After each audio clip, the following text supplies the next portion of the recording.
Friends ఈరోజు ఇంకొక special ఐటెంతో మీ ముందుకు వచ్చేసాను. అదేంటంటే ఇంగువ అండి. ఎల్జీ బ్రాండ్ది చాలా బాగుంటుందండి. మార్కెట్లో అవైలబిలిటీ ఉంటుందండి. మీరు కిరాణీ షాప్లో అడిగితే ఇస్తారు. ఇది మేము ఊరగాయకి, సాంబార్కి, రసంకి చాలా ఐటమ్స్కి మేము ఇది వాడుతూ ఉంటామండి. అద్భుతమైన సువాసనతో కూడి ఉంటుందండి. మేము కస్టమర్కి ఏదైనా ఐటమ్స్ చేసిస్తే వాళ్ళు మంచి రివ్యూ అయితే ఇస్తారండి. చాలా బాగుందని చెప్తారండి.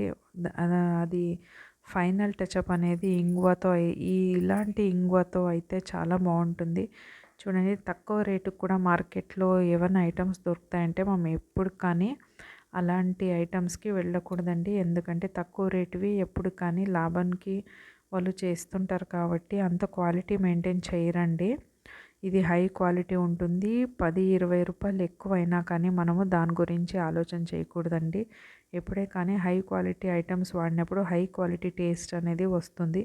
ఇక్కడ వడియం ప్రిపేర్ చేస్తూ ఉన్నాము. చూడండి, ఇలా కచ్చాపచ్చగా దంచుకొని, ఇది ఆనియన్ వెల్లుల్లిపాయ పేస్ట్ అండి. ఇది రుబ్బి పెట్టుకుంది. దాంట్లో ఇలా నానపెట్టాను అనుకోండి, మొత్తము కరిగి మెల్ట్ అయ్యి దాంట్లో అంతా బాగా కూడుకుంటుందండి. యాక్చువల్లీ ఇది వడియం ప్రిపేర్ అయిన తర్వాత నేను తిరువాత పెట్టానండి రసంకి. ఇరుగు పరుగుళ్ళంటూ ఎంతమంది అడిగారంటే, ఏమండి స్పెషల్ ఐటెం ఏదో చేస్తున్నారు, ఎంత గుమగుమలాడుతుంది అని అడిగారండి. ఎంత హ్యాపీగా అనిపిస్తుంది కదా. టేస్ట్ కూడా అంతే బాగుంటుంది. మీరు ఒకసారి ట్రై చేసి చూడండి. నా ఛానల్ని సబ్స్క్రైబ్ చేసుకోండి.